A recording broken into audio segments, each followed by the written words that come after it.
नमस्कार, देवभूमि समाचार में स्वागत है आपका। मैं हूं आपके साथ प्रियंका मिश्रा। बुलेटिन की करेंगे शुरुआत। उधम सिंह नगर से बड़ी खबर सामने आ रही है। नामांकन प्रक्रिया का आखिरी दिन आज। बीजेपी प्रत्याशी अजय भट्ट भरेंगे नामांकन। मुख्यमंत्री धामी रहेंगे मौजूद। कई दिग्गज नेता इस मौके पर रहेंगे मौजूद। उधम सिंह नगर से बड़ी जानकारी निकलकर सामने आ रही है। नामांकन प्रक्रिया का आखिरी दिन आज। बीजेपी प्रत्याशी अजय भट्ट करेंगे नामांकन। कई दिग्गज नेता इस मौके पर रहेंगे मौजूद।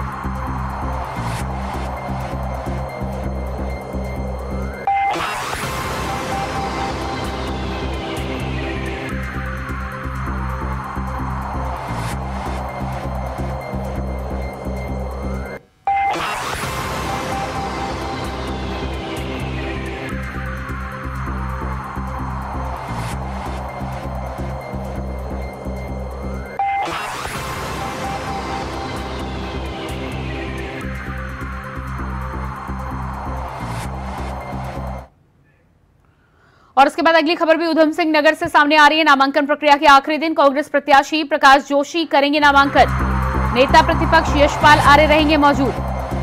नेता प्रतिपक्ष यशपाल आर्य इस मौके पर रहेंगे मौजूद।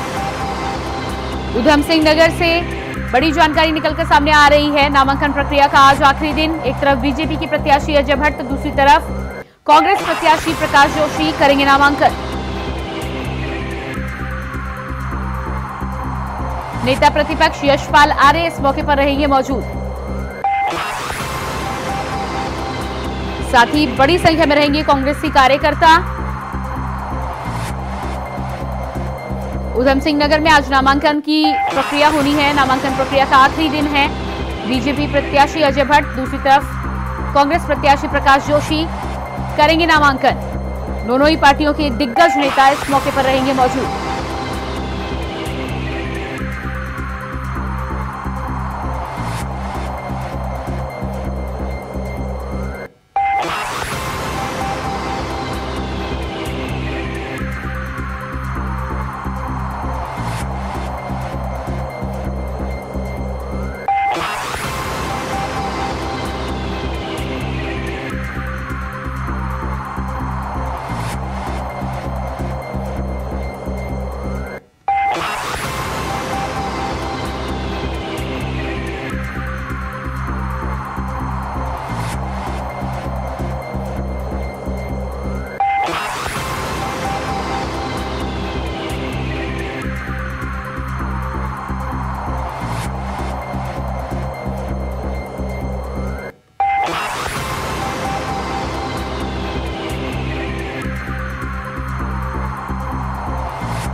उधम सिंह नगर से बड़ी जानकारी निकलकर सामने आ रही है। उधम सिंह नगर में नामांकन प्रक्रिया का आज आखिरी दिन। एक तरफ कांग्रेस के प्रत्याशी प्रकाश जोशी तो दूसरी तरफ बीजेपी प्रत्याशी अजय भट्ट आज भरेंगे नामांकन।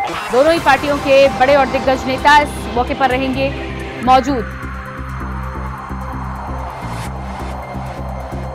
मुख्यमंत्री पुष्कर सिंह धामी भी बीजेपी प्रत्याशी के नामांकन के समय रहेंगे मौजूद।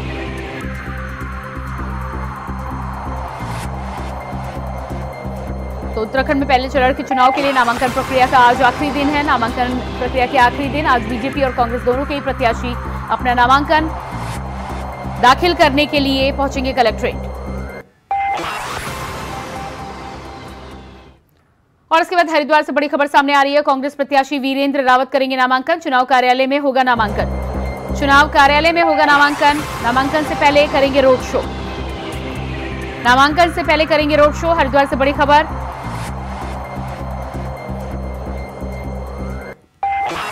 कांग्रेस प्रत्याशी वीरेंद्र रावत करेंगे नामांकन। हरिद्वार से अहम जानकारी निकलकर सामने आ रही है। हरिद्वार सीट के लिए कांग्रेस प्रत्याशी वीरेंद्र रावत आज करेंगे नामांकन। चुनाव कार्यालय में भरेंगे अपना नामांकन। नामांकन से पहले रोड शो करेंगे वीरेंद्र रावत। पूर्व मुख्यमंत्री हरीश रावत के बेटे वीरेंद्र रावत को कांग्रेस ने मैदान में उतारा है। हरीश रावत लंबे समय से वीरेंद्र रावत के लिए टिकट की मांग कर रहे थे, जिसको लेकर कांग्रेस आलाकमान ने हरीश रावत की मांग को बनाए रखा है। वीरेंद्र रावत को कांग्रेस का प्रत्याशी हरिद्वार से बनाया गया है।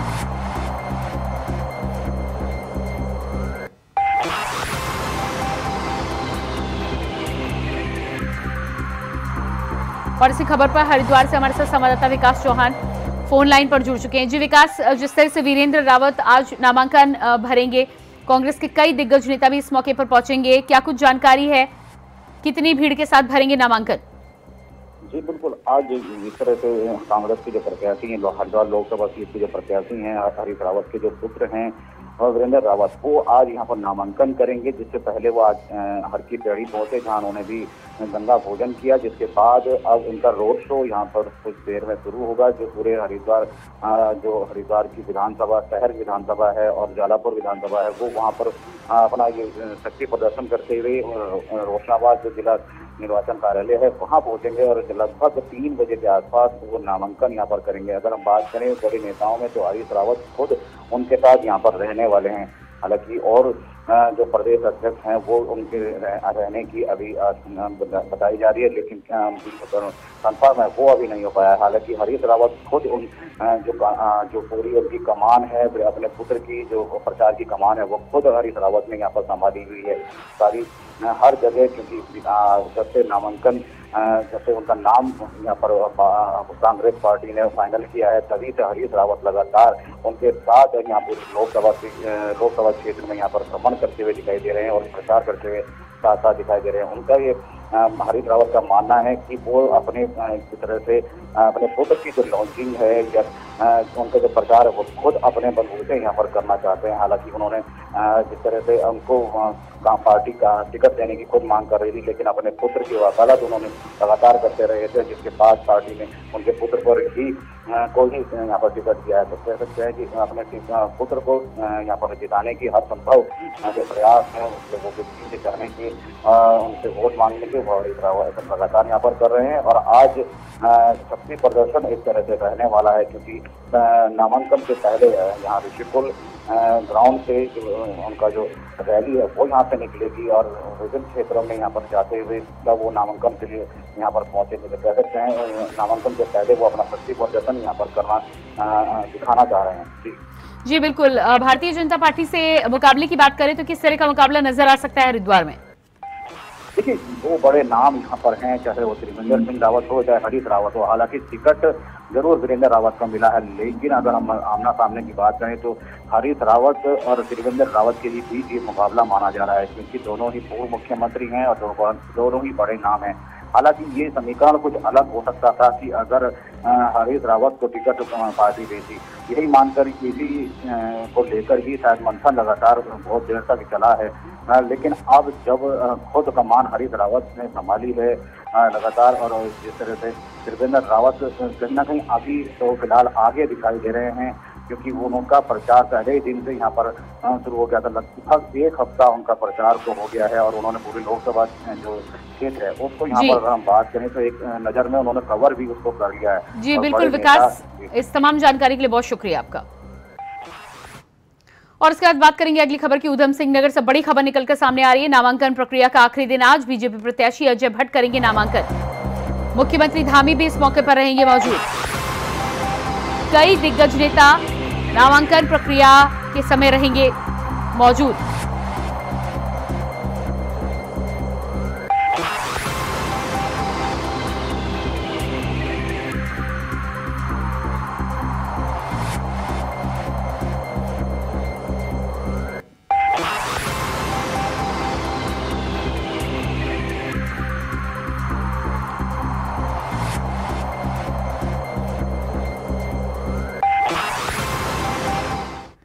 और उसके बाद अगली खबर भी उधम सिंह नगर से सामने आ रही है। बड़ी खबर, नामांकन प्रक्रिया का आखिरी दिन आज। कांग्रेस प्रत्याशी प्रकाश जोशी भी भरेंगे नामांकन। नेता प्रतिपक्ष यशपाल आर्य इस मौके पर रहेंगे मौजूद। कांग्रेस प्रत्याशी प्रकाश जोशी भी आज करेंगे नामांकन। नेता प्रतिपक्ष यशपाल आर्य रहेंगे मौजूद। तो उधम सिंह नगर में नामांकन प्रक्रिया के आखिरी दिन आज भारतीय जनता पार्टी और कांग्रेस दोनों के ही प्रत्याशी अपना नामांकन दाखिल करने के लिए पहुंचेंगे। भारतीय जनता पार्टी के साथ जहां मुख्यमंत्री पुष्कर सिंह धामी के साथ कई दिग्गज नेता होंगे शामिल, तो वहीं नेता प्रतिपक्ष कांग्रेस के यशपाल आर्य भी कांग्रेस के प्रत्याशी प्रकाश जोशी के साथ नामांकन प्रक्रिया में होंगे शामिल।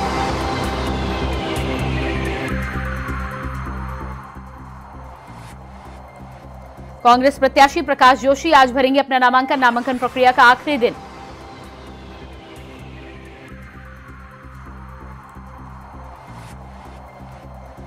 और इसी खबर पर हमारे साथ देहरादून से संवाददाता तुषार गुप्ता लाइव जुड़ चुके हैं। जी तुषार, जिस तरह से आज उधम सिंह नगर में नामांकन प्रक्रिया का आखिरी दिन है, बीजेपी और कांग्रेस दोनों के ही प्रत्याशी आज नामांकन करने के लिए निकलेंगे, क्या कुछ तैयारियां हैं, क्या अपडेट नजर आ रही है? देखिए, बिल्कुल जिस तरह से आज नामांकन का आखिरी दिन है और आज 5 बड़े प्रत्याशी आज अपना नामांकन भरेंगे, जिसमें से 4 कांग्रेस के होंगे और 1 भाजपा का प्रत्याशी होंगे। उधम सिंह नगर और सीट की मैं बात करूं तो इसमें प्रकाश जोशी कांग्रेस के जो प्रत्याशी हैं वो अपना नामांकन भरेंगे। इस दौरान उनके साथ नेता प्रतिपक्ष यशपाल आर्य मौजूद होंगे। और अगर मैं बात करूँ भाजपा की तो अजय भट्ट वहाँ से जो नामांकन है आज अपना पत्र भरेंगे और उनके साथ मुख्यमंत्री पुष्कर सिंह धामी समेत वरिष्ठ नेता मौजूद रहेंगे। इससे पहले एक बड़ा रोड शो होगा और उस रोड शो में कई कहा जा सकता है जो कार्यकर्ता होंगे अपना शक्ति प्रदर्शन देखने को मिलेगा। वहीं अगर मैं बात करूं तो अल्मोड़ा से कांग्रेस के प्रत्याशी प्रदीप टमटा भी आज अपना नॉमिनेशन भरेंगे, जिसमें पहले वो एक रोड शो करेंगे और उसके बाद जो नामांकन मुख्यालय है वहां तक पहुंचकर उसके बाद नामांकन भरेंगे। वहीं अगर मैं बात करूं पौड़ी गढ़वाल सीट की तो वहां से गणेश गोदियाल कांग्रेस के प्रत्याशी आज नामांकन भरेंगे। 11 बजे उनकी जनसभा है, इसके बाद वो सीधा नामांकन के लिए निकलेंगे वहाँ से और उस दौरान उनके साथ प्रदेश अध्यक्ष करण मेहरा मौजूद होंगे। और अगर मैं हरिद्वार की बात करूँ तो हरिद्वार में आज वीरेंद्र रावत का आज नामांकन होना है। तो तमाम कहा जा सकता है कांग्रेस के प्रत्याशी आज 4 सीटों पर अपना नामांकन भरेंगे। आज आखिरी तिथि है और ऐसे में माना जा रहा है कि और भी जो प्रत्याशी हैं जो निर्दलीय लड़ रहे हैं वो भी आज अपना पर्चा भर सकते हैं। अब तक की मैं बात करूँ तो 26 नामांकन पूरे हो चुके हैं, जिसमें सबसे अधिक अगर मैं बात करूँ तो पौड़ी सीट से हुए हैं। तो कहीं ना कहीं जो लोग हैं जो प्रत्याशी हैं आज काफ़ी उत्साहित लग रहे हैं। जो बड़े नेता हैं उनका भी दौरा है जगह जगह। अगर भाजपा की मैं बात करूं तो तमाम जो बड़े लीडर्स रहेंगे वो उधम सिंह नगर सीट पर रहेंगे, क्योंकि अजय भट्ट का आज नामांकन बनने जा रहा है। तो ऐसे में आज शक्ति प्रदर्शन सभी पार्टियों द्वारा किया जाएगा तमाम सीटों पर और देखने की कोशिश की जाएगी कि जताने की कोशिश की जाएगी कि कितनी पावरफुल उनकी फ़िलहाल जो उनकी पार्टी है उस सीट पर है। क्योंकि अगर मैं 5 सीटों की बात करूँ तो 1 दशक से जो सीट है उस पर भाजपा ने कमल खिलाया है, 2 बार कमल खिलाया है और इस बार भी भाजपा का ये दावा है कि इस बार भी क्लीन स्वाइप वो कांग्रेस को करेगी। लेकिन जिस तरह से पौड़ी गढ़वाल की सीट में मानूं तो गणेश गोदियाल काफ़ी मजबूत नज़र आ रहे हैं। साथ साथ हरिद्वार में अगर मुख्यमंत्री पूर्व मुख्यमंत्री हरीश रावत अगर मजबूती से अपने बेटे को जिताने की कोशिश करेंगे तो वहाँ भी टफ फाइट देखने को मिलेगी। लेकिन फिलहाल जिस तरह से कांग्रेस के जो प्रत्याशी हैं जो कांग्रेस के नेता हैं, वरिष्ठ नेता है, कार्यकर्ता है जो भाजपा ज्वाइन कर रहे हैं उससे कहीं ना कहीं जो कमज़ोर हुई है। लेकिन जिस तरह से कहा जा सकता है कि आज बड़े नॉमिनेशन होने हैं और उसी के तहत आज बड़े नेता जगह जगह लोकसभा सीटों पर आपको नजर आएंगे। जी बिल्कुल, तो जगह जगह अपना शक्ति प्रदर्शन करते हुए नजर आएंगे। हरिद्वार सीट से वीरेंद्र रावत की अगर बात करें तो हरीश रावत के नाम को लेकर काफ़ी दिनों से गहमी थी, लेकिन उसके बाद टिकट वीरेंद्र रावत को मिला है। रोड शो करेंगे, कितनी मजबूत दावेदारी पेश करेंगे हरिद्वार सीट से? वीरेंद्र रावत की बात की जाए तो कांग्रेस का ये कहना है कि काफ़ी लंबे समय से वो हरिद्वार में एक्टिव थे और इस दौरान उन्होंने कई जो सोशल कार्य हैं वहाँ पर किए हैं, लगातार वो एक्टिव थे और पूर्व मुख्यमंत्री हरीश रावत भी यही चाहते थे कि उनके बेटे लड़े। इससे पहले 2022 विधानसभा चुनाव में बात करूँ तो उन्होंने अपनी हरिद्वार ग्रामीण से अपनी बेटी को लड़ाया था अनुपमा रावत और उन्होंने जीत हासिल करी थी। इस बार भरोसा वीरेंद्र रावत पर दिखाया है। कांग्रेस अगर मैं बात करूँ तो ग्रामीण क्षेत्रों से काफ़ी मजबूत है, लेकिन जो निर्दलीय विधायक वहाँ से हैं तो वो कांग्रेस के वोट ले जाते हैं। तो ऐसे में बहुत ज़रूरी है कि निर्दलियों को एक साथ करने की ज़रूरत है कांग्रेस को, और साथ साथ जो उनके मूल रूप से जो वोट है, पहले से वोट बैंक है, उन्हें और मजबूती दी जाए और बूथ स्तर में कार्य किया जाए। हरीश रावत अगर इस चुनाव लड़ते, कहीं ना कहीं उनका पहले से नाम आ रहा था प्रत्याशियों में, तो कहीं ना कहीं अगर वो चुनाव लड़ते तो और भी मजबूत देखने को मिलता। लेकिन फिलहाल वीरेंद्र रावत को जो भाजपा कह रही है, उनका कहना है कि परिवारवाद के तहत वीरेंद्र रावत को लाया गया है, उनको ये टिकट परिवारवाद के तहत मिला है। लेकिन कांग्रेस का भी इसका विपरीत है कि युवा चेहरा हमने दिया है इस बार हरिद्वार की जनता को, और कोशिश ये रहेगी कि कांग्रेस की बूथ स्तर को मजबूत किया जाए और वीरेंद्र रावत को जीत हासिल कराई जाए। जी बिल्कुल, आप बने रहिएगा हमारे साथ ऊधम सिंह नगर से संवाददाता भरत शाह भी जुड़ चुके हैं। जी भरत, जिस तरह से जानकारी निकल कर सामने आ रही है, ऊधम सिंह नगर में आज कांग्रेस और बीजेपी दोनों के ही प्रत्याशी नामांकन भरने के लिए पहुंचेंगे। क्या कुछ इंतजाम किए गए हैं और कितनी भारी संख्या में समर्थक दोनों पार्टियों के जुटेंगे? हाँ प्रियंका, देखिए, क्योंकि आज नामांकन होना है और बीजेपी प्रत्याशी जो केंद्रीय मंत्री हैं अजय भट्ट, वो भी नामांकन करेंगे। इसके अलावा जो कांग्रेस प्रत्याशी हैं प्रकाश जोशी, वो भी नामांकन करेंगे। प्रशासन ने एहतियातन दोनों को अलग अलग समय दिया है। पहले बीजेपी प्रत्याशी अजय भट्ट का नामांकन होना है और उसके बाद प्रकाश जोशी जो कांग्रेस प्रत्याशी है उनका नामांकन होना है। इसको लेकर प्रशासन ने रूट डाइवर्ट किए। वहीं मैं आपको बताना चाहूँगा कि मुख्यमंत्री पुष्कर सिंह धामी अभी हल्द्वानी में थे और बाय हेलीकॉप्टर उन्हें आना था, लेकिन अचानक वो कैंसिल हो गया है और बाय रोड हल्द्वानी से रुद्रपुर वो आ रहे हैं। और क्योंकि जो नामांकन होना है, नामांकन का समय है, नामांकन में उन्होंने जो बीजेपी प्रत्याशी हैं अजय भट्ट के साथ शामिल होना है। और उसके बाद गांधी पार्क में जनसभा का आयोजन किया गया है, जिसमें मुख्यमंत्री पुष्कर सिंह धामी के अलावा जो भाजपा के बड़े नेता हैं वो जनसभा को संबोधित करेंगे। और इसी तरह से अगर कांग्रेस की बात की जाए, कांग्रेस के प्रत्याशी हैं वो जो गल्ला मंडी क्षेत्र है उनका जगह निर्धारण प्रशासन ने किया है, वहां से जुलूस के रूप में नामांकन स्थल तक जाएंगे और फिर वहां पर नामांकन दाखिल करेंगे। तो इस तरह से कहा जा सकता है कि आज पूरे दिन गहमा गहमी का माहौल है और जिसको देखते हुए प्रशासन ने जहां रूट डाइवर्ट किए कि आम लोगों को परेशानी न हो, वहीं मुख्यमंत्री के आगमन को लेकर भी सुरक्षा के कड़े इंतजाम किए गए। जी बिल्कुल, तो जिस तरह से भारी संख्या में समर्थक पहुंचेंगे, कुछ जगहों पे अलग अलग जगहों पर जिस तरह से प्रत्याशी नामांकन करने के बाद रोड शो भी करते हुए नजर आ रहे हैं, क्या ऊधम सिंह नगर में भी भारतीय जनता पार्टी और कांग्रेस का इस तरह की कोई योजना है, कोई आयोजन है? प्रियंका, देखिए, मैंने आपको बताया कि जिस तरह से जो पहले नामांकन दाखिल करेंगे अजय भट्ट जो बीजेपी प्रत्याशी हैं, फिर उसके बाद जो गांधी पार्क में जनसभा का आयोजन किया गया, जिसमें पूरे लोकसभा क्षेत्र से लोग काफी संख्या में पहुंच रहे हैं। और उसके बाद वो रोड शो पूरे शहर में करेंगे और उसके बाद अपने नामांकन का जो कार्यक्रम है उसका समापन करेंगे। इसी तरह से अगर हम कांग्रेस के प्रत्याशी प्रकाश जोशी की बात की जाए तो उनका नामांकन गल्ला मंडी से शुरू होना है, जो शहर से होता हुआ नामांकन स्थल तक जाएगा। तो इस तरह से कहा जा सकता है कहीं ना कहीं रोड शो दोनों नेताओं द्वारा वहां पर यहाँ पर किया जा रहा है और उसको लेकर पूरे दिन आज गहमा गहमी का माहौल बनने की संभावना है। जी बिल्कुल, भारत आप बनी रहिएगा हमारे साथ लगातार तुषार भी बने हुए हैं। तुषार, जिस तरह से अलग अलग सीटों की हम बात करें, ऊधम सिंह नगर की बात करें, हरिद्वार की बात करें या फिर पौड़ी और टिहरी सीट की बात करें, भारतीय जनता पार्टी और कांग्रेस के प्रत्याशी अब दोनों ही सामने आ चुके हैं और मुकाबला अलग अलग जगहों पर कांटों का देखने का मिल रहा है। क्या लग रहा है आपको, ताज़ा जो स्थिति बनी हुई है उसमें किस पार्टी का पलड़ा भारी नजर आ रहा है? देखिए, बिल्कुल, अगर लोकसभा चुनाव की बात की जाए तो लोकसभा का चुनाव पूरा केंद्र आधारित रहता है और जितने भी मुद्दे या एजेंडा रहते हैं वो केंद्र आधारित रहते हैं। तो ऐसे में फ़िलहाल जो मोदी लहर है वो भी उत्तराखंड में साफ तौर पर नज़र आ रही है। पल्ला फ़िलहाल कहा जा सकता है कि भाजपा का भारी है।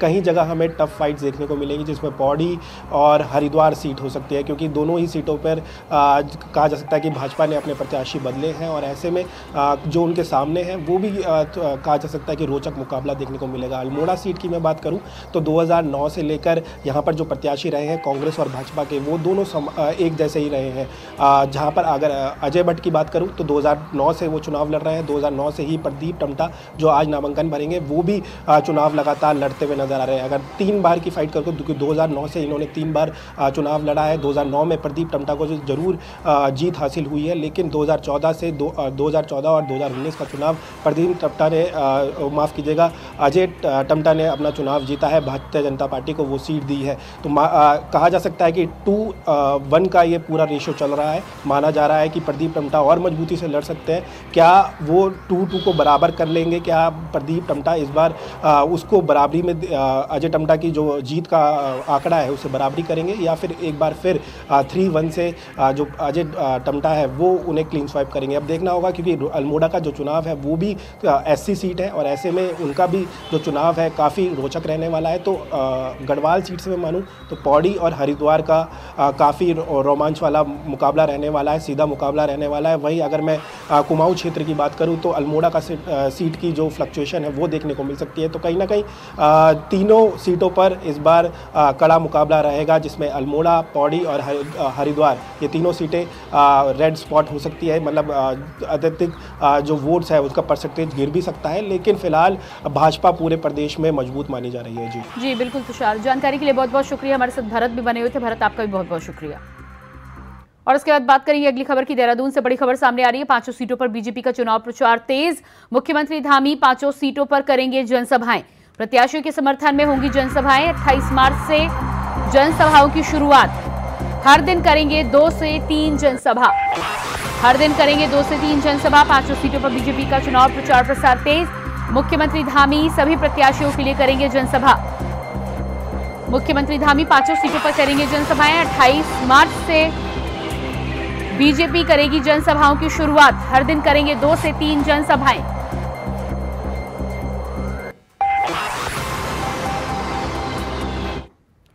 हमारा संगठन, हमारी पहचान, हमारे कार्यकर्ता, हमारा स्वाभिमान के नारे को साकार करते हुए प्रदेश के मुख्यमंत्री पुष्कर सिंह धामी ने आज सुबह हल्द्वानी में बीजेपी नैनीताल जनपद के अनुसूचित जाति मोर्चा के उपाध्यक्ष जीवन चंद्र आर्य के घर पर अचानक पहुंचकर उनसे और उनके परिवारजनों से मुलाकात कर सभी का हालचाल जाना। बगैर पहले खबर किए लाव लश्कर के साथ मुख्यमंत्री को अपने घर पर देखकर जीवन चंद्र आर्य चौंक उठे, जिसके बाद सीएम धामी के साथ मुलाकात हुई, जहां सीएम धामी मिलने के लिए मोहल्ले की भीड़ भी लग गई। किसी ने सेल्फी ली तो किसी ने सरकारी योजनाओं पर प्रतिक्रिया मुख्यमंत्री को दी।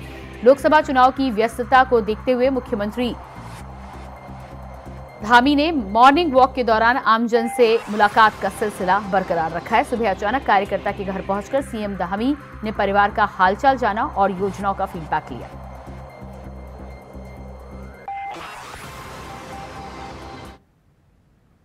और इसके बाद बात करेंगे अगली खबर की। पौड़ी लोकसभा सीट से अगली जानकारी निकलकर सामने आ रही है। कांग्रेस के द्वारा बीजेपी प्रत्याशी को पैराशूट कैंडिडेट बनाए जाने पर बीजेपी ने पलटवार किया है। बीजेपी प्रदेश प्रवक्ता विपिन कैंथुला ने कहा है कि विपक्ष के पास विकास का कोई विजन नहीं है। विपक्ष हमें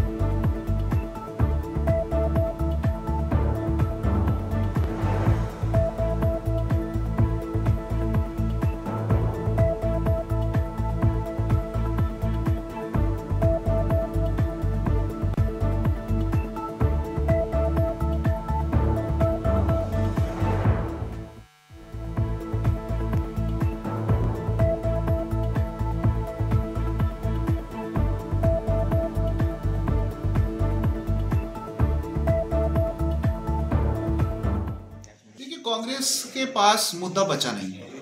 कांग्रेस के प्रत्याशी के पास कुछ कहने को है नहीं। उनको जब मौके मिले थे कांग्रेस को या कांग्रेस के नेताओं को, तो उन्होंने कुछ किया नहीं। आज इस प्रकार की आरोप प्रत्यारोप पर जिस प्रकार की बातें कांग्रेस के प्रत्याशी कर रहे हैं, मेरी उनको राय है कि अगर जो एक उंगली आप किसी की ओर उठाओगे तो 4 उंगलियां आप पर भी उठेगी। और पूरा प्रदेश जानता है कि वो कहाँ से आए थे। पूरा प्रदेश जानता है कि कौन व्यक्ति कहाँ काम करता था, कौन व्यक्ति कहाँ क्या चीजें करता था। इस पर गढ़वाल की जनता को, उत्तराखंड की जनता को इंटरेस्ट नहीं है। उत्तराखंड की जनता जानती है कि मोदी जी ने जिस प्रकार से डबल इंजन की सरकार ने काम किए, मोदी जी का जिस प्रकार से इसने उत्तराखंड के साथ है, उत्तराखंड की जनता, गढ़वाल की जनता मन बना चुकी है कि इस बार फिर से कमल खिला करके मोदी जी की झोली में एक बार फिर से 5 की 5 सीटें डालें। और इसी के साथ फिलहाल इस बुलेटिन में इतना ही। खबरों के लिए बने रहिए इंडिया वॉइस के साथ। नमस्कार।